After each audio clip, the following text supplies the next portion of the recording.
Philadelphia's NBC 10. Serving Pennsylvania, New Jersey, and Delaware. Now live. This is News 10 at 11. A bank building gets a battering when a big rig skids off the road and barrels right into it. Good evening, I'm Larry Menti. And I'm Renee Chenault. Our top story on News 10 at 11, an out-of-control truck slams into a bank, smashing half the building. It happened tonight in Amity Township, Berks County, at the intersection of Route 662 and Route 422, also known as the Ben Franklin Highway. News 10's Tracy Davidson is live on the scene with the story. Tracy. The cab of the tractor trailer has been towed away, but here's a look at the damaged bank. Workers are on the scene trying to shore up one wall. It happened when a man was trying to teach his girlfriend how to drive the truck tractor. Here's what the truck tractor looks like. Here's the damage done. Police say it happened around 7:30 when the driver lost control in a parking lot and hit this first building. They caught the corner of the building over here at the Redner's Market. She lost control, apparently came through the parking lot. And then slammed right into the side of this Sovereign Bank. The bank manager had left only 5 minutes before. Luckily, no one was inside, but damage is extensive. As you can see on the corner of the building, it's caved in, and the compression from the force of the impact created a lot of ceiling damage, and we're assessing any other structural wall damage at this point. Sovereign Bank officials say everything inside the bank is secure, but they will be closed at least Friday and Saturday. As for the driver, she and her boyfriend are both all right. They just suffered minor injuries. They're both home tonight. Charges are pending. Live in Amity Township, Berks County, Tracy Davidson, News 10. And tonight, police are investigating what a pedestrian was doing on the New Jersey Turnpike when he was struck and killed. Chopper 10 over the scene just south of Exit 5 in Mount Holly. State police tell News 10 the pedestrian was standing in the right southbound lane when the tractor trailer hit him. The victim's name has not been released. New details are emerging tonight about the shooting of a nanny inside a mainline home. It happened this morning in Bala Cynwyd near Bryn Mawr Avenue and Penarth Road. News 10's Doug Schimel is live on the scene with the latest. Doug? Yeah, after what happened here today, a lot of people who employ nannies or sitters are no doubt trying to rack their memories looking for any potential warning signs of violence that they too may have overlooked. Was this to execute the search warrant? No comment. Lower Merion detectives searched the gunman's South Philadelphia apartment looking for some hint behind the rampage. Neighbors say Henry LaBunya had appeared depressed. He was saying that his life wasn't going too well, and that was it. No one knew he would take a gun and follow his ex-girlfriend, Monda Mawaya, who had just broken up with him, follow her to a job as a Bala Cynwyd nanny for a little 2-year-old girl. It was Mawaya's desperate 911 call that brought Lower Merion officers in force. They entered the rear of the residence when they heard gunshots and saw a 22-year-old female staggering towards them.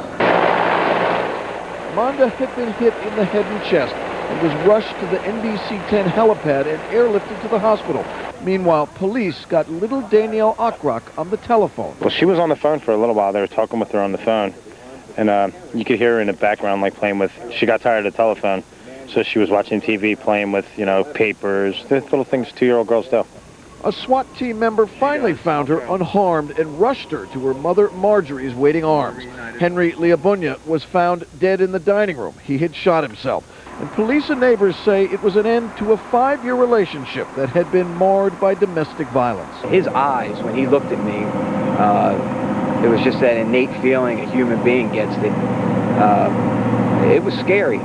And it has been frightening for the Ockrock family. There has been no one here all afternoon and evening. Understandably, we are told they have gone to stay with relatives. Live in Bala Cynwyd, I'm Doug Schimel, News 10. And another case of kids playing with guns has ended tragically. Police say a 12-year-old boy was killed in an accidental shooting in Germantown this afternoon. Police say the boy and a friend were playing with a handgun that they found in the apartment where he lived. Police are trying to figure out who owned the gun. A Philadelphia courtroom has seen the shocking evidence against a man charged with the sex torture of 2 women. News 10 at City Hall, where 22-year-old Samir Ali had a preliminary hearing. Police say he beat the women in a makeshift dungeon in an abandoned Olney house while his video camera rolled the whole time. Both women testified against Ali today. They say he lured them by offering crack money in exchange for sex. In court, Ali said that he had a problem.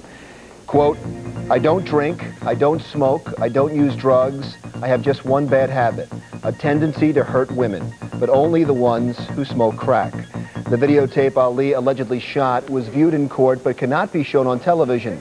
Judge James De Leon described the horrific scenes. It was very disgusting to have two females picked up off the streets of Philadelphia and taken to a basement and handcuffed and then beaten the way they were beaten, where the skin was, you could see the skin coming off their bones.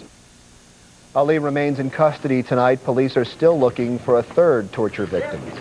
Two New Jersey state troopers at the center of a racial profile investigation are free on bail tonight.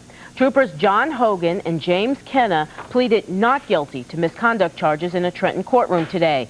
They are accused of falsifying police paperwork to hide the race of drivers they pulled over in traffic stops.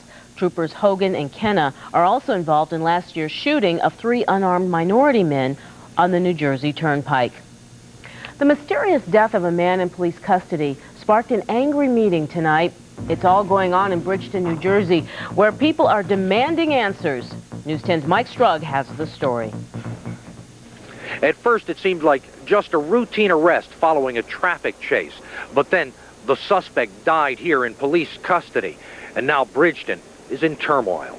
My brother's dead now. We want justice to be served. At the scene and later at the hospital, he did not appear injured. You've been misinformed. You've been misinformed. The meeting room of the Union Baptist Church was filled with anger and emotion. 33-year-old Brian Simmons of West Philadelphia, known as Stevie, is dead.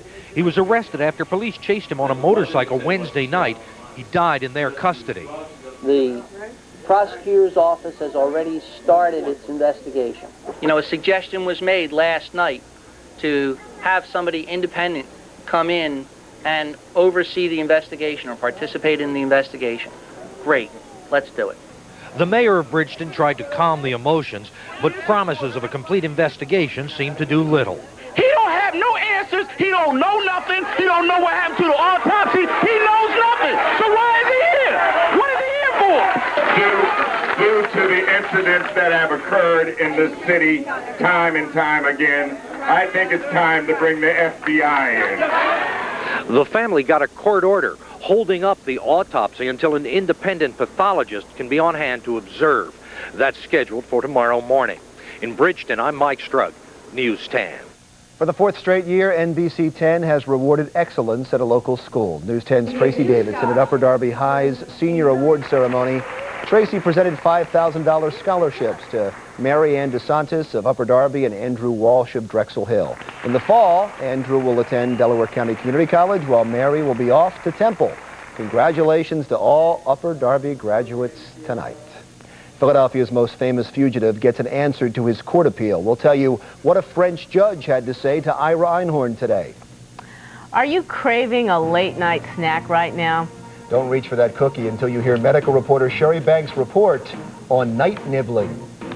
You craving a holiday weekend forecast? Well, I'll have that, your shortcast, your 5-day, all coming up when News 10 comes right back. You're watching News 10 at 11. Step closer to coming back to Philadelphia, but don't expect to see him anytime soon. Einhorn today lost his appeal of a February ruling that he must come back here for a new murder trial. The French Prime Minister now has 2 weeks to sign an extradition order. Further appeals, though, could stretch the case out for years. Einhorn is convicted of the 1977 murder of his girlfriend, Holly Maddox. California man has become the first known person to die of insomnia. The 44-year-old slept only 1 hour a night for the last 16 months. The sleep deprivation eventually caused hallucinations and pneumonia. The man's doctor blames the insomnia on a protein disease. The New England Journal of Medicine documents the case. Are daily newspapers going the way of dinosaurs? Newspapers are rolling off the presses, but few people are reading them. Doesn't mean death to the dailies. Also ahead. If you get nighttime nibbles, there may be a physical reason why. I'm medical reporter Sherry Bank with word on how to stop those snack attacks coming up. 10 at 11. A photo that caused a royal blush at Buckingham Palace has some newspaper editors red-faced tonight. The headline in today's London Sun reads, "Sorry, Sophie." The paper issued the apology for running an 11-year-old topless photo of Sophie Rhys-Jones. Rhys-Jones will marry Britain's Prince Edward next month. The Sun says it will donate any money it makes from the photo to her favorite charities. On the News 10 Health Watch at 11, when was the last time you went through a whole evening without snacking? News 10 medical reporter Sherry Bank tells us the night nibbles may have more to do with your brain than your stomach.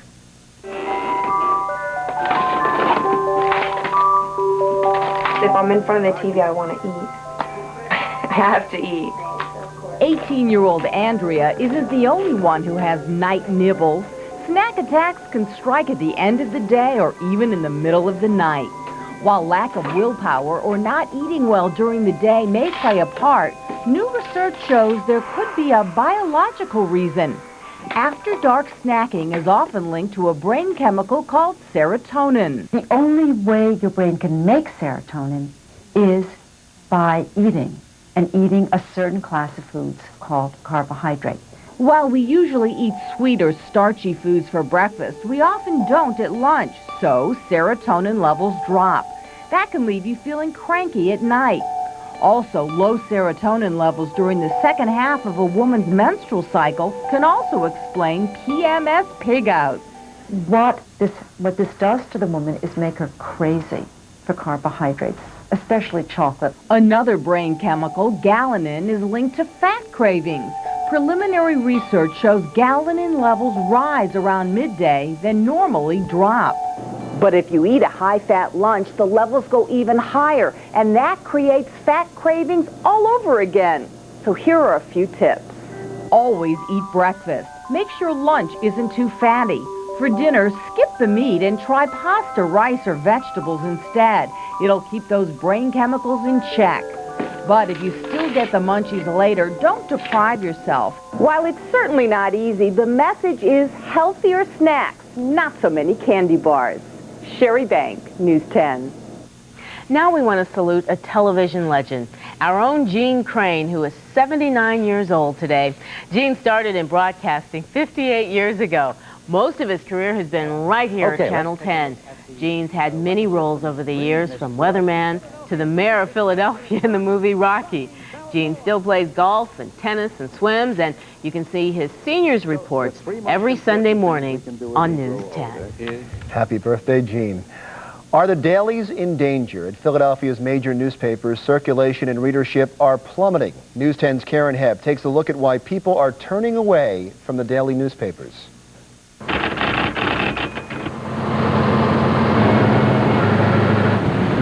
What could stop this press? You. Every day, fewer people are reading the newspaper. Many, like Carolyn Hines, say they're just too busy. My personal life, I'm in school. I also work full-time here at Freshfield. And then I have a family to take care of. Numbers show the more women work, the less time they have for a paper. Women readership dropped 12% in Philadelphia in just the last 6 months. Right now, the press is under pressure. The Inquirer's total circulation has steadily declined over the last decade. Publisher Robert Hall says part of the problem is the news business has changed. Breaking news is not in a newspaper anymore. Breaking news is going to be live on TV. The big dailies are in danger. The Philadelphia Inquirer's circulation is hemorrhaging, down 8% in the last year. Only the Daily News is bleeding more. Its circulation dropped 11%. We're really trying to build longer term, and we're trying to focus on what does the paper mean to the readers and what do they want from the newspaper. These ads are part of a new campaign to breathe new life into the old dailies. Papers will arrive earlier, be easier to read, and be more local, like this brand new section started just this week in South Jersey. To try and make the paper have a more local feel for people in South Jersey, and it's a prototype we hope to do throughout the market. Another new prototype, the Instant Paper, will debut at this year's Devon Horse Show. Inquirer editor Robert Rosenthal says they're still in the horse race. A big story happens in the day where you don't have time maybe to print the full Inquirer. You print a 12 or 8-page paper and you get it out on the streets moments after or within an hour of a major event happening. Researcher Andrew Kohut says without a major happening, newspapers might as well write their own obituaries. All newspapers are in danger. Their audiences are dying off, and newspapers have to find new ways to compel younger audiences to get with it and buy them. The great paper chase is on. Philadelphia's big dailies vow not to become dinosaurs. But the writing may already be on the wall. Karen Hepp, News 10. As the dailies decline, other sources of news are on the rise. Tomorrow on News 10 at 11, we'll show you where people are going for their news, and it might just surprise you. I know where they're going to get their weather, especially this weekend. John Bolaris, that means the pressure is on. Yeah, you know what? It looks like it's working out. Yeah, of course the pressure's on because you want it to work out, and right now, all computer models indicating a great holiday weekend. Let's check out a WeatherNet site and see what's going on. A WeatherNet site sponsored by our good old friends. They're hanging out, supplying some juice for the weekend. 73 degrees. The high at Temple at 65 right now. The official high at the airport today was 73 degrees. It's 66 right now. Low this morning, 56 degrees. It looks like a weather grand slam for this upcoming holiday weekend. Temperatures in the 50s to the mid-60s right now, lower 50s. Southern Jersey, ocean water temperature, 56 degrees under clear skies.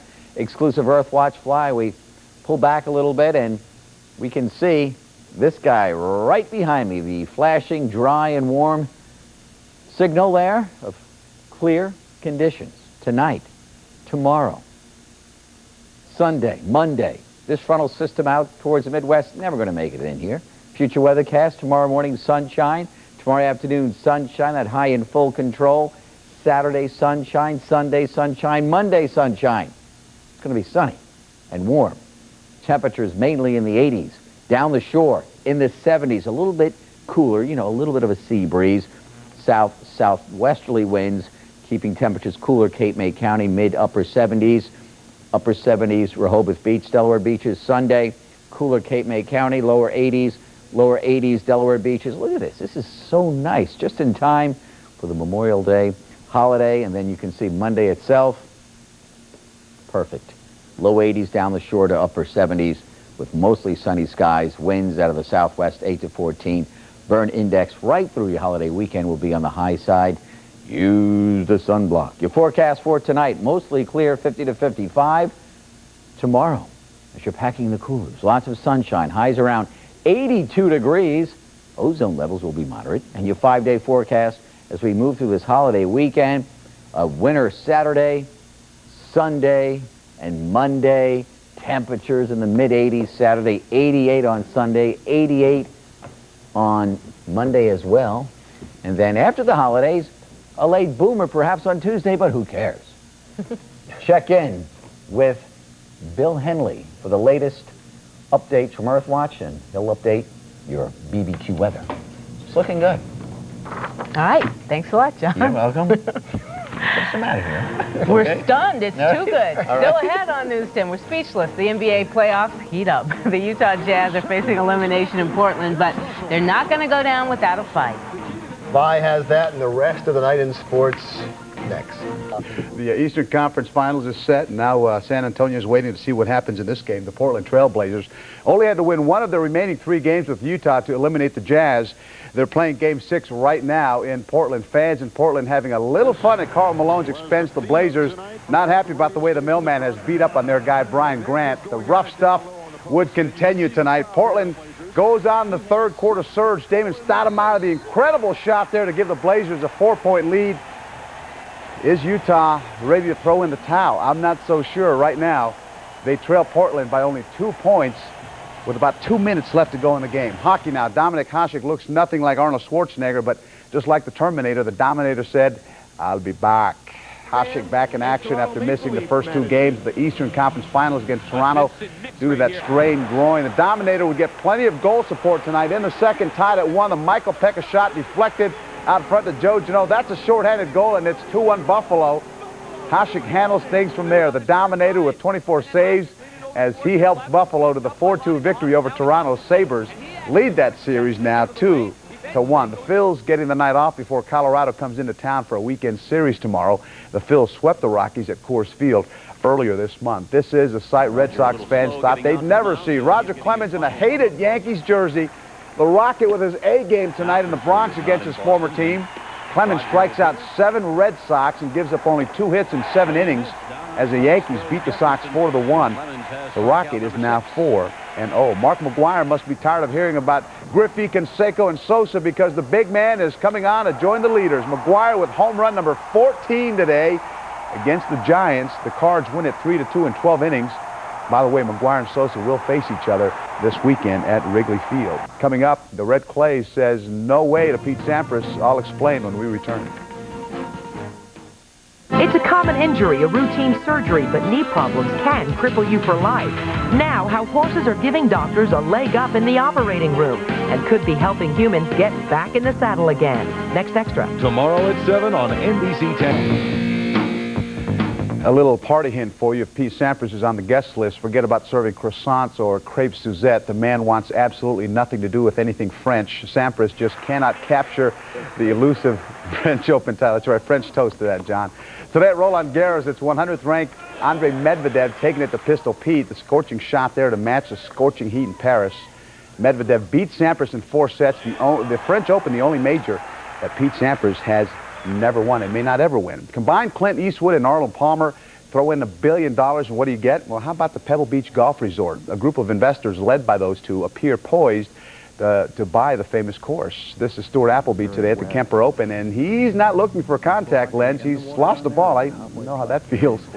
Appleby, no such problems on 18 from the rough. He has his ball, and he puts it right into the cup for the birdie. And this is your leader after day 1. His name is Rich Beam, and he is beaming for good reason. He finishes with the first round 66. Would have been a 65 if he had just dropped that, but it just lips out. Still leads the field at 5 under, and it looks like Portland will win that game. Up 8 is what they're saying Up now. 8 with just under a your minute. Sports producer yelling over. Thank you very much, High Pressure. He does it all, doesn't he? Will be violence, face the music.